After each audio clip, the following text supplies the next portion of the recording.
importance of this conversation. A little bit of housekeeping before we proceed. At the end of this event, and we will finish on time, we're going to rapidly take a photo of everyone here today at the start of this important movement on climate-capable governments. So when we wrap up, please head to the front of the room and we'll very quickly take a picture. It's my great pleasure now to set a little context for this discussion. And most importantly, building climate-capable governments is not just a discussion. It is a call to action. We are here to explore how governments worldwide can dramatically increase their effectiveness in the fight against climate change. It's a challenge very dear to my heart. Since founding Apolitical 7 years ago, I've been working to equip public servants to tackle the hardest challenges of our time. Apolitical's mission is to build 21st century governments that work for people and the planet. And today our online community is used by more than 200,000 public servants and policymakers in 160 different countries. They use us, thank you. They use us to find and share best practice and to develop critical skills for the 21st century, from AI to climate, which unites us all today. Now, the scale of this climate skills challenge is very clear from our recent survey. You should have some handouts, or there'll be handouts in the room that give you this data, but just the headlines. 68% of public servants around the world told us that climate change was already affecting their jobs, with the vast majority of these saying it would get worse or much worse just within the next 5 years. Yet 65% said they had never received any training on climate and nature. This is a huge problem. There are 200 million public servants in governments around the world. And these people, from energy and climate ministries, through to finance, to housing, to agriculture, are absolutely critical for successful climate action. Yet all over the world, we are sending these men and women into battle, dismally equipped for one of the hardest and most complex battles of our time, the battle for a healthy planet. Now, against the backdrop of this data, it might sound strange for me to now tell you that in my 7 years of working with governments, I have never felt more optimistic in this year, and seldom felt more optimistic than I do on this day.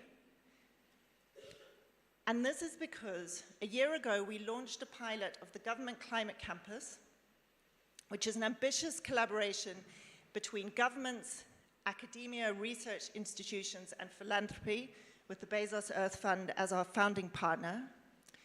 We set out to train 5,000 public servants in our first year, in the pilot year. Today, in less than a year, we are already training 30,000, 6 times our goal.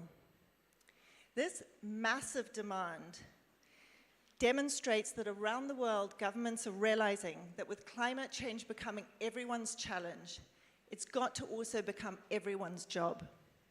Which brings me to today and to the best argument for optimism.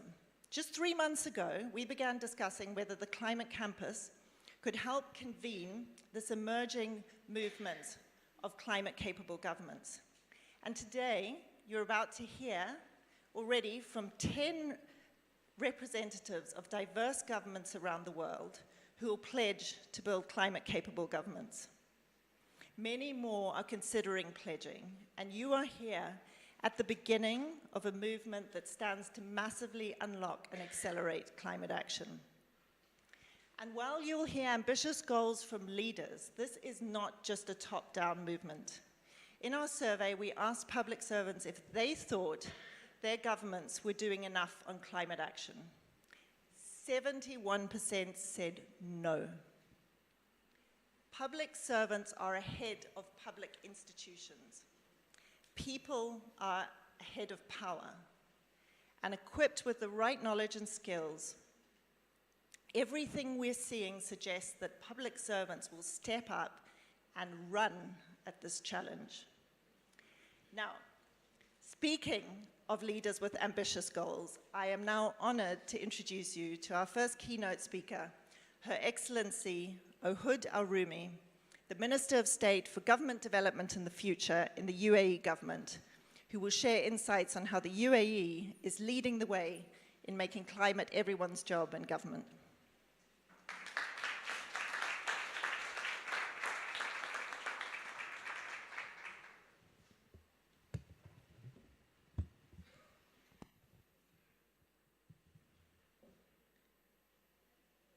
Your Excellencies, esteemed guests, ladies and gentlemen, good afternoon.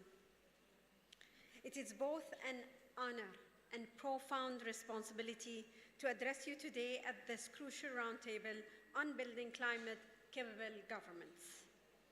During this ever-so-important Conference of Parties, COP28, where the world comes together for the first-ever global stocktake. A historical moment to take a long, hard look at the state of our planet and an opportunity to plan a better course for the future. Dear colleagues, climate is every government's challenge, as it will impact almost all areas of society and the economy. It will impact every major department, policy, and service, and affect the jobs of most of the world's 200 million public servants. And as we navigate the changing landscape of the 21st century, it is clear that green and climate skills are key for government employees. Despite this urgency, the government green skills gap remains huge. And as you heard from Robin mention earlier, the result of a political global government's green skills survey that 65% of government employees have never, ever got a training on climate change or green skills. These numbers speak for themselves. They are quite telling and quite alarming. For this reason, we understand the need to invest in climate and nature skilling as a key to unlock climate action. Dear friends, sustainability and climate change is everyone's responsibility. In the UAE, we recognize this responsibility, and we believe that every government employee carries it. And we are taking transformative steps.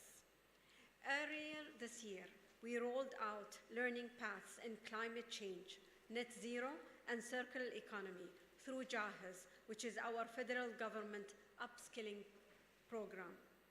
This was done in partnership with the UAE Ministry of Climate Change and the Environment and with Apolitical's Government Climate Campus. These programs were made mandatory for more than 50,000 government employees. Since its launch last November, the JAHAZ platform has provided more than 250,000 skilling badges to federal government employees in the field of green skills. And today, JAHAZ stands as a proof to our commitment to transform every government employee into a climate champion. Your Excellencies, I'm happy to see that other governments are also showing leadership in climate and green skilling. You will shortly hear about the exciting work they are already doing in this area, as well as their future plans and pledges to do much more. This, ladies and gentlemen, is very encouraging and encourages us to do more, because our ambition extends beyond our borders. So I'm both delighted and proud to kick off with the first pledge of the day, the launch of the Green Capabilities Global Alliance for Governments, in partnership with Apolitical Government Climate Campus, a call to action for governments worldwide to join hands in scaling green skilling among their workforces. The Alliance will serve as a collaborative hub for sharing resources, knowledge, and capabilities to close the green skills gap in government globally. And I invite all of you here today to join, to be among the founding members of the Green Capabilities Global Alliance for Government, where you will benefit from and contribute to a collection of expert-led skilling programs. Join a network of peers dedicated to climate action. Receive support as you work towards implementing the pledges you will make here today, as well as offer support to other governments working towards similar goals. Ladies and gentlemen, the path to a climate-resilient future is one we must all walk together. We are facing a challenge that knows no borders, which requires solutions that go beyond the borders. Green skilling is not an optional pathway. It is the only path forward. This alliance will provide a roadmap as we pave this new way forward. I call upon all of you to join us in the Green Capabilities Global Alliance for Government. Green skilling is not just a path, it is our mission. It demands more than collaboration. It calls for a united front, a shared determination, a global commitment to act now. Thank you.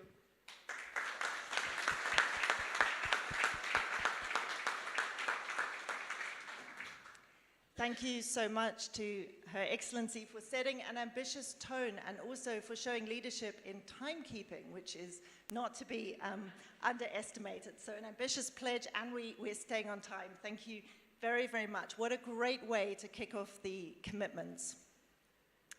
I am now delighted to introduce you to our second keynote speaker, Anna Tony, who is National Secretary of Climate Change at the Ministry of Environment and Climate in Brazil.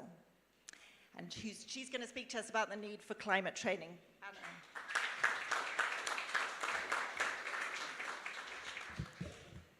Good afternoon, ladies and gentlemen. It's really an honor to be here.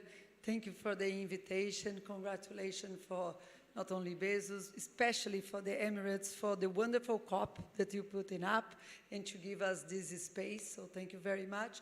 But especially for our political, for putting all of this together, and for the partnership that has, in a very short period of time, already developed with the Brazilian government. I'm a very recent public servant. I just joined the Brazilian government, in this new government. I've been there now for 11 months. And I was so happy to get into the Brazilian government and find wonderful public servants, really capable people, engaged people, people that have been there, now ensuring that the climate flame, the climate sentiment that we had in the Brazilian government, despite of the government, public servants were there. So the importance of public servants is that governments, they come and go. Politically, they can come and go. Public servants are there most of the time, and they are the ones that give us the stability that we need for climate change. In the case of Brazil, we started this new government, and this climate is one of the two pillars that President Lula gave us. First pillar, combating poverty and inequality. Second pillar, combating climate change. So the issue of climate change is not in one ministry, the Ministry of Environment and Climate Change, but we have 23 ministries working on climate change. And you can imagine, okay, in the Ministry of Environment, you have capable people working on the issue, but on all the other ministries, industry, energy, transportation, we really need to make sure that's not just in one ministry.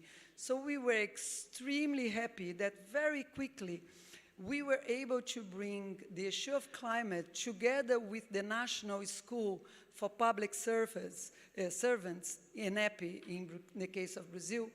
They were also responsible to train public servants to do the government's plans, the next 4 years government plans. So we had to do quickly some training, and we had a great partnership with them to already do this training. Since then, we have developed a very close relationship between the Minister of Climate Change and the School for Public Servants, and we realized that what we needed is to do something much bigger. And then came Apolitico to help us on that, and thank you very much. And we have now decided to go ahead and train. We started with a small pilot project to see how the courses were going to go, taking some of the lessons from the Emirates and from other countries as well. So we'll be training now more 4,000 people for this year.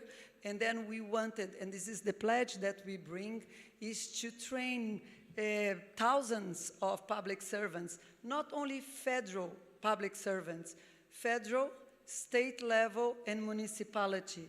And in our case, many of the courses that we are planning is going to be online, again, learning the online courses, but also doing the online courses, but also we feel it's important to have face-to-face, especially for the federal government, because we also need to learn from each other and seeing how we can go ahead. So climate change is a cross-cutting issue. Public servants also working in different ministries, in different secretariats. If we are not able to give them the capacity that's needed and the speed for the emergency that we need, we are not going to achieve our goals. So the pledge of training, I invited, as was mentioned, all of us, all of you to also join. Brazil will be there. And again, with the partnerships that we have now internationally with Apolitico and the Emirates and all the other countries that hopefully will join that pledge, I think we can achieve much more together. Finally, as I see my time finish, I will make a second pledge. I will make a second pledge here. The pledge is to go from COP28 to COP30, that hopefully will be in Brazil, to make the capacity of public servants a much bigger topic on the agenda of COPs. That's absolutely fundamental, and if we do have the presidency in Brazil, you can count on us to make sure that happens also inspired from COP28 and bring that to COP30. Thank you very much.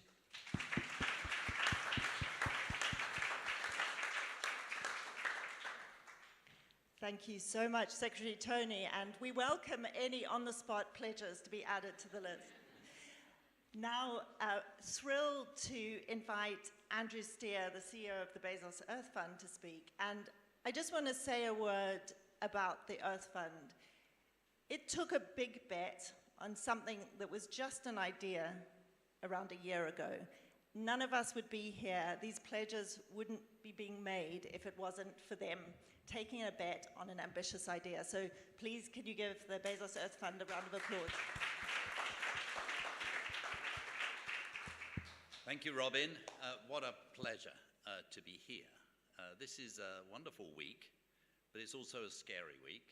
We are reminded again that we are way off track, and if we are to get back on track, if we are to deliver the Paris deal, we will have to have the biggest economic, social, as well as environmental transition that humanity has ever gone through in a very short space of time.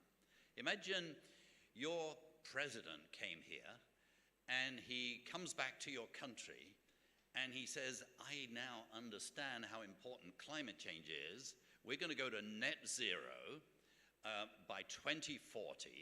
We're going to go to 100% green energy. I've signed the methane pledge. I also signed up to the agriculture pledge declaration of 3 days ago. I want to embed climate change into our trade policy. I want a fiscal policy that actually understands resilience much better than we do today. I want to make this entire economy and society resilient to climate change. And I want you to tell me by next month how costly climate change is going to be, how much it will cost us to address climate change. And oh, by the way, I understand that we can put border adjustment taxes on as well. And I thought we would join the European Union's effort on that regard. Now, could you please help me out? And you're a deputy minister, and you say, okay, where are the staff that actually understand this?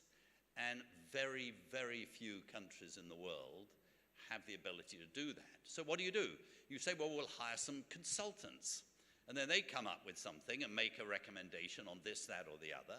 And then your business community comes and gives you actually a different report with different kinds of evidence. You then get the Ministry of the Treasury comes and they say, this is very expensive. And the Ministry of Environment says, well, actually, we've got to do it. Then the NGOs come. How on earth do you sift through all of this challenge and actually come up with the right kind of policies? Because it's very easy to do bad climate policy, even if you are well-meaning.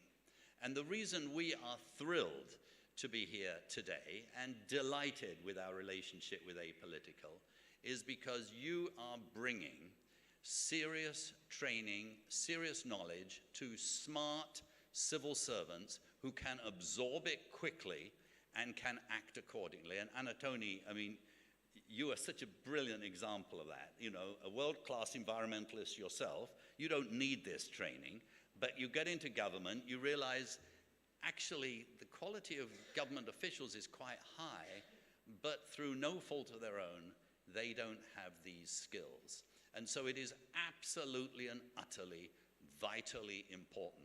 And one of the great things, by the way, about this COP is for the first time, I think, we are starting to understand the importance of people.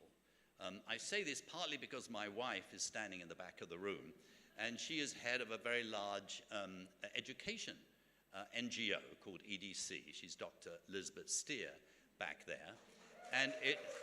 And if I didn't say this, I'd get into trouble, but it is actually true as well. She and I will go to, let's say, the General Assembly, UNGA, and there'll be 20 meetings on the importance of private finance for climate change, and maybe half a meeting on the importance of people and human capital building. We'll go to Davos, same thing happens. Come to COP, traditionally that's happened. And what she says sometimes is, you know, I keep hearing all the time it's about money, money, money. And actually, it's about people, people, people. And we need money and people. And the reason we will fail, it's quite possible, is not because there won't be enough money. There's plenty money in the world, and there's unbelievable breakthroughs going on in the COP right now on the money side. There's still a great shortage, by the way. But if we do not equip people, starting with those that have to make the most important decisions of all, which are those in government, we will not succeed. So it's a real honor to be here. Thank you very much, Robin. Thank you.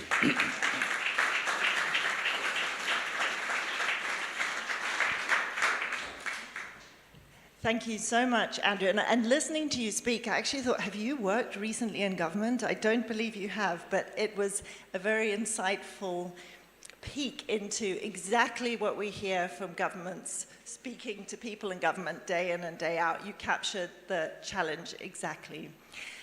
So I am now going to ask you to thank and give a big round of applause to our keynote speakers.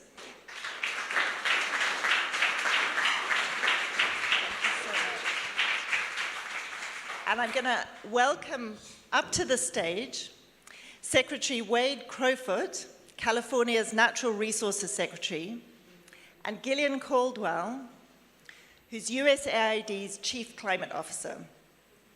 And Secretary Crowfoot and Gillian are going to each give a 2-minute response to the conversations and comments we've heard so far. Well, the additional 8 individuals pledging, get ready, and don't leave early because the most exciting part of this is still to come. But now I'm delighted to kick off by asking you, Secretary Crowfoot, to respond to what we've heard so far. To me, this is a new and different conversation. I'm in day 3 at COP, and these panels are starting to blur together. Not this one. This is a different conversation that we're having. Dr. Steer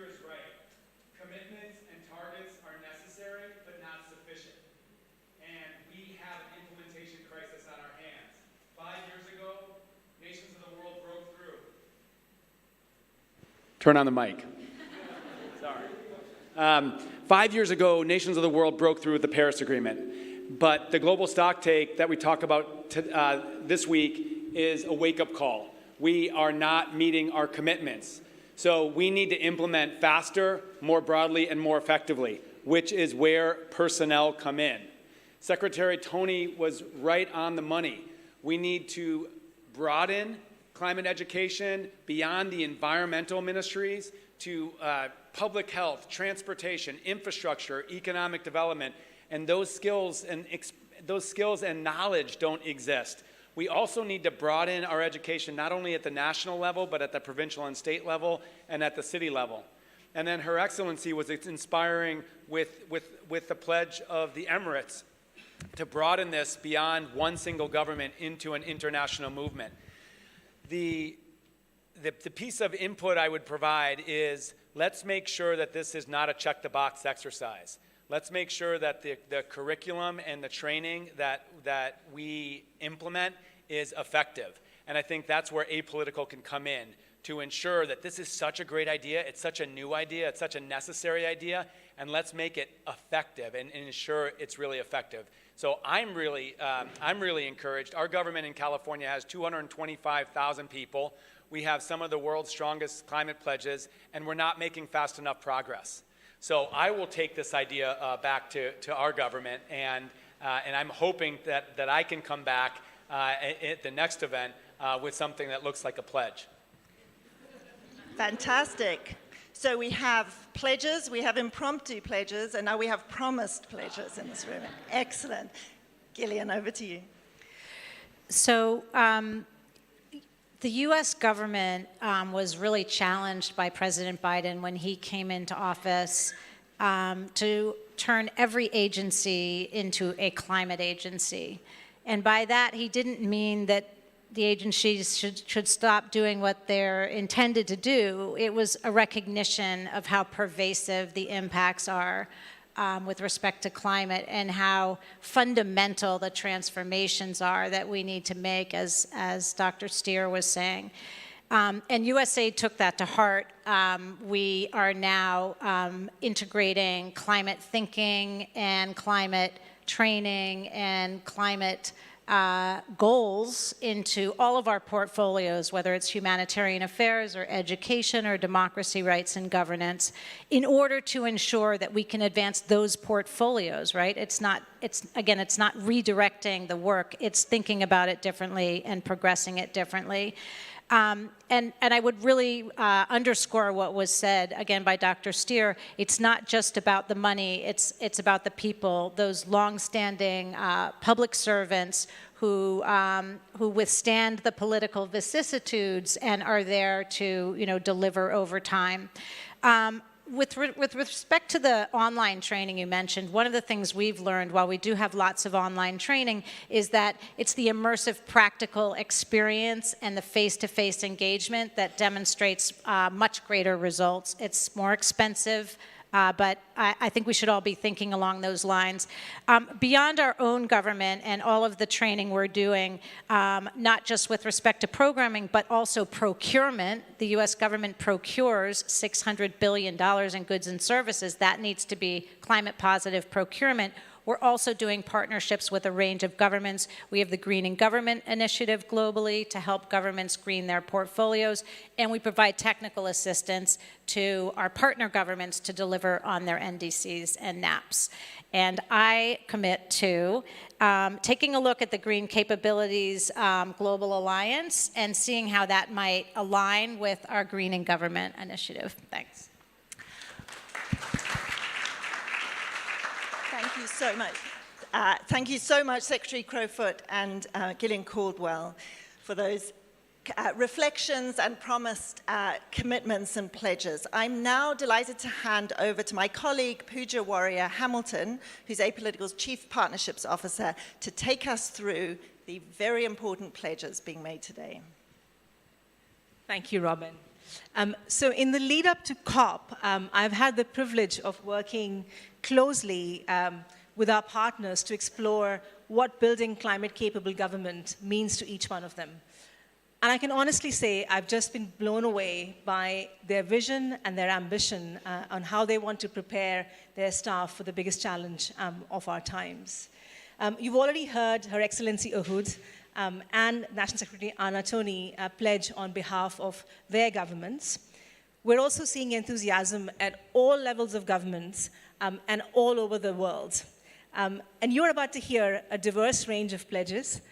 Given the timeline, you will hear just a very pithy 2-minute overview of their pledges, but I promise we will share the full text of their pledges with you post the event.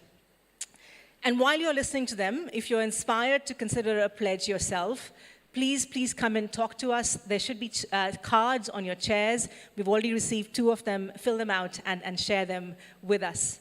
I'd like to invite our first 4 speakers who are pledging today. Assistant Deputy Minister Sandra McArdle from Environment and Climate Change Canada. Could I request you to join the stage? Debbie Palmer, Director, Energy, Climate and Environment Director, Foreign Commonwealth and Development Office, UK. Mamadou Biteye, Executive Secretary, the African Capacity Building Foundation. He's flown in just for this event. I'm completely humbled and honored. And Hind Aluwaidi, Chief Education Officer, BIA Group, Sharjah.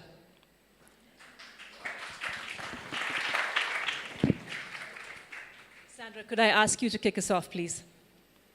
Great, thanks very much. And I just want to say to Mr. Andrew Steer, you know, his description sounds like, I think, every federal government's first Monday of every month. There is nobody who works for their government that doesn't feel the squeeze of expectations from their political level and between the stakeholders and their diverse range of views. So I felt myself seen and heard most days of the week on that one. Look, I just maybe want to put in context very quickly what this pledge means for Canada.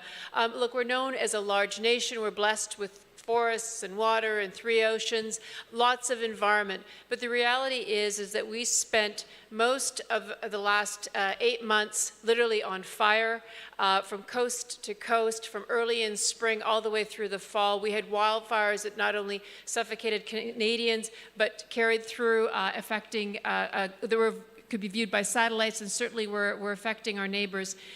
That was followed by floods, and quite frankly, in the north, which is thawing due to climate change at 3 times the global average, we're seeing buildings and roads buckle in sink because the soil on which they stand has literally, for thousands of years, is melting.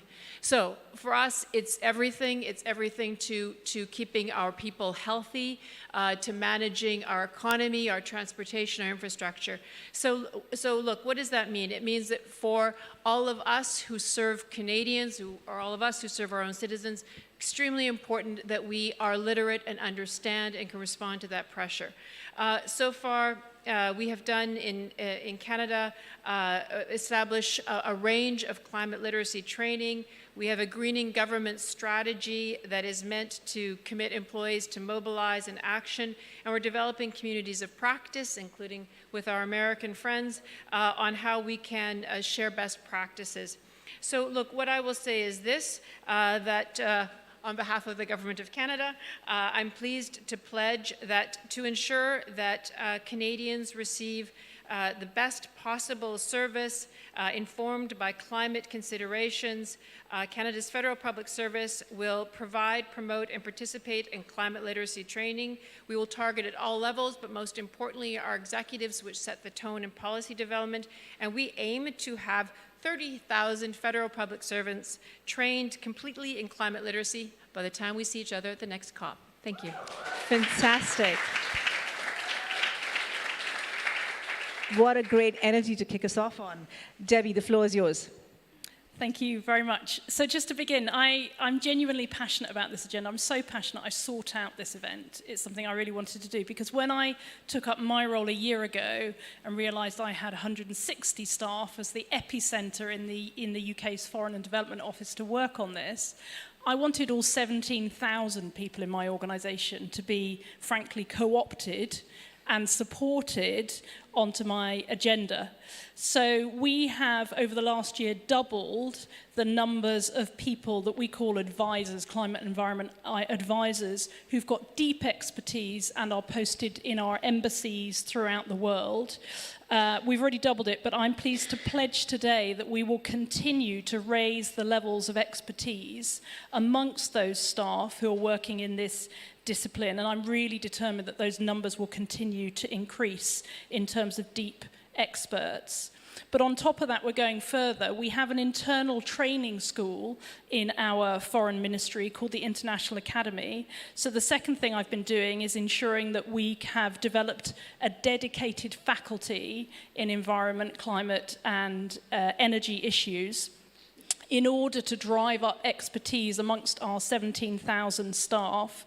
And we will shortly be launching a comprehensive foundation-level curriculum covering a range of relevant issues so that anybody in the organisation, regardless of their role, and indeed we'll offer this across the British government so that people can skill up and deepen their expertise. And we're also reaching out to our broader UK civil servant numbers by working with the UK Civil Service Climate and Environment Network to drive up policy professionalism, to improve literacy on climate science, and also to develop a career anchor for the British Civil Service, which will be a structured pathway for professional development that specialises in climate and environment policy making. Thank you. Thank you, Debbie. We're excited to be working with you. Mamadou, it would be great to hear from you.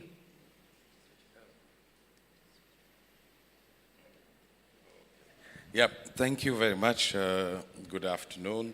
Let me first say who is the African Capacity Building Foundation, which is a Pan-African institution existing since 1991, and which belongs to 40 African member states and 4 institutional members, namely the World Bank, the African Development Bank, the African Union, and UNDP. The mission of the African Capacity Building Foundation is really to build human capital in terms of skills and knowledge, but also build strong institutions. Over time, this institution had mostly focused on the evidence-based policy making capacity, particularly around economic planning, and had trained over 50,000 civil servants. Today, many of them are actually leading ministries and central banks, etc. So this year, we launched a new 5-year strategy. The first and most important pillar of which is really building capacity around climate adaptation, climate mitigation, and launch in September the African School of Regulation, also to build regulation capacity in government and at large.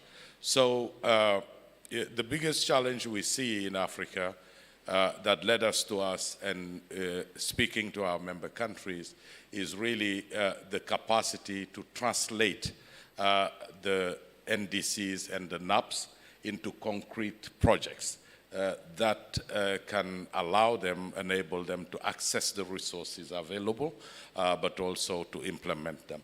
So this is why we are pledging, consistent to our mission, but also to our new strategy, we pledge to strengthen the institutional capacity of central and local governments and provide civil servants with the required climate and nature skills that would to address the most pressing climate issues, vulnerabilities. But this includes also mobilizing resources to strengthen really mitigation and strengthening of reform and regulation. Thank you. Thank you, Mamadou. Hind, over to you. Thank you. It's my privilege to be over here and especially discussing such an important topic. And I actually want to support what Her Excellency Ruhud mentioned when she talked about the Jahez platform and then supporting the government and a federal level when it comes to green skills. So from Be a Group, we will equip Sharjah government employees with skills and comprehensive knowledge in sustainability, encompassing vital topics such as climate change, circular economy, and achieving net zero. We commit to providing continuous learning opportunities through our certification and training programs, and which is aligned with the UAE's government net zero strategy.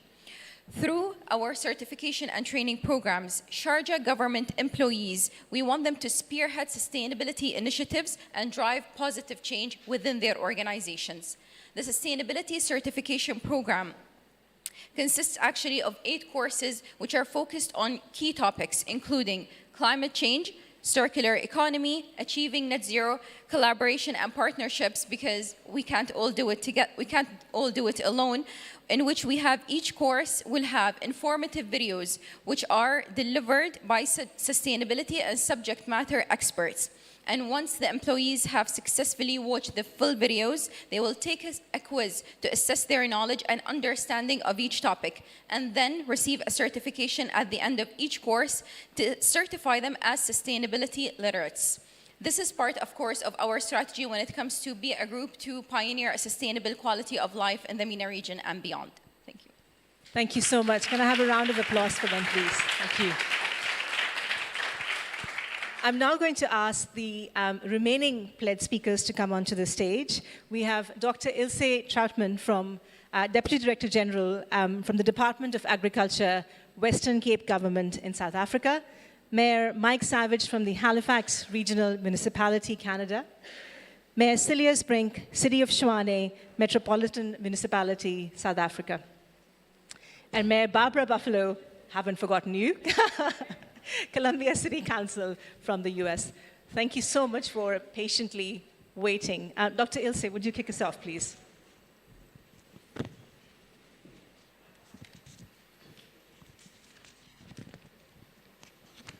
Thanks, Puya. Good afternoon, everyone. Greetings from the beautiful Western Cape in South Africa. Puya, thank you so much for the opportunity. We met you earlier this year, and Apolitical is so active already in the Western Cape. We're a province of extreme beauty. It's a preferred tourist destination, but yet the extreme weather events are really causing havoc in our province. Over the last number of years, it's been part of us, and we desperately need to do something. These are natural features of the climate of the Western Cape, and we know it will continue to be part of our future.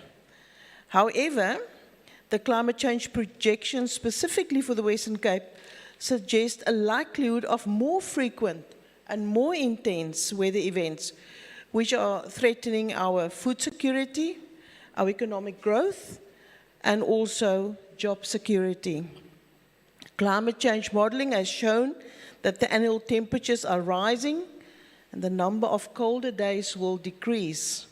Droughts, floods, and heat waves will become more regular, and these trends highlight the need for a coordinated response from government, tertiary institutions, and the private sector to mitigate the impact of climate change. Building a capable public sector in the Western Cape is of pivotal importance, and even so more in the face of climate change, affecting the people and livelihoods of our province. And the all-in-government approach is crucial in support of the just transition to a climate-resilient society and a sustainable low-carbon economy. This groundbreaking event is of strategic importance to our province as it joins governments all over the world in the drive towards a climate-smart and skilled public sector. We would therefore like to pledge as follows. Recognizing the current importance of skillful, government-wide and evidence-based climate and environment action, we will aim to mainstream this in the induction and growth of every Western Cape government staff member. Thank you. Thank you, Dr. Ilse. Mayor Savage. Thank you very much. I'm Mike Savage, the Mayor of Halifax on the east coast of Canada, Canada's favorite city. I'm very happy to be here on behalf of both Halifax and also my role as Chair of the Big City Mayors of the Federation of Canadian Municipalities. FCM has been very involved in a lot of key initiatives, very much supportive of the Race to Zero campaign at COP, and FCM has been a national voice. In Halifax, we crossed a big bar this year. We became a four-season disaster city. We've always had hurricanes in the fall and wild winter weather. This year we had the worst fires in our history in the spring and the worst floods in our history this summer. That's not something I campaigned on. Fortunately, we have a very, very strong action plan in our city, led by Shannon Miedema, who's here with me today, and also by Shannon Fernandez, who is here with me. We have gone from 2 staff people fighting climate change in Halifax to 24, all named Shannon, and soon to be 30 in Halifax. Our plan is very much aligned with the IPCC's 1.5 degree pathway. We've dedicated funding to advance our plan through a climate action tax. Hey, this is a big thing. We put a 3% tax on all property in Halifax, residential and commercial, 2 years ago. Every year it goes towards a climate action fund. If you believe climate change is real, then put your tax power where your mouth is, and we've done that in Halifax. So we've done a lot of work on capacity building, but I'm here to make a pledge. I hereby pledge, to the best of my ability, to continue to drive climate action and leadership. I pledge that we will deliver mandatory new training in 2024 to empower staff to take climate and environment action in their daily lives, in their work, and to partner with non-profit organizations on the development of a just climate course for residents taught by community leaders. We will continue capacity building internally and externally, and we will implement a governance model to drive climate action across the organization. Sponsored from the top, that is by the mayor, myself, by our CAO, interdepartmental working groups focused on accelerating climate initiatives and a staff network to foster climate commitment to Halifax's more than 4,000 employees. Cities are leading on climate change. When you go home, hug your mayor within the bounds of common decency and be thankful for cities. Thank you to Apolitical. Thank you, Mayor Savage. Thanks very much. I'm the mayor of the city of Tshwane, which includes South Africa's capital city, Pretoria. 3.5 million people. We've got a supporter here. 3.5 million people, 19,500 employees. I am a politician, but I do appreciate that for politicians to keep our promises and land our electoral mandates in government, we need professional and, to pick a word, apolitical civil servants who are willing to serve different governments. So the constitutional imperative of a separation between party and state in our context is very important. Now, we've already pledged, and this is not a new pledge, I can't dress this up as a new pledge, but we've already made the commitment to participate as a member of C40 in a climate budget initiative, which is a governance tool to ensure that as we are preparing our budgets, making decisions, that we do so within a broader framework of sustainability. For us, environmental sustainability and financial sustainability are very much the same thing. Whether it's to become less dependent on our national coal-fired electricity monopoly in South Africa, or whether it is to reduce water losses, financial and environmental sustainability and climate action are the same things.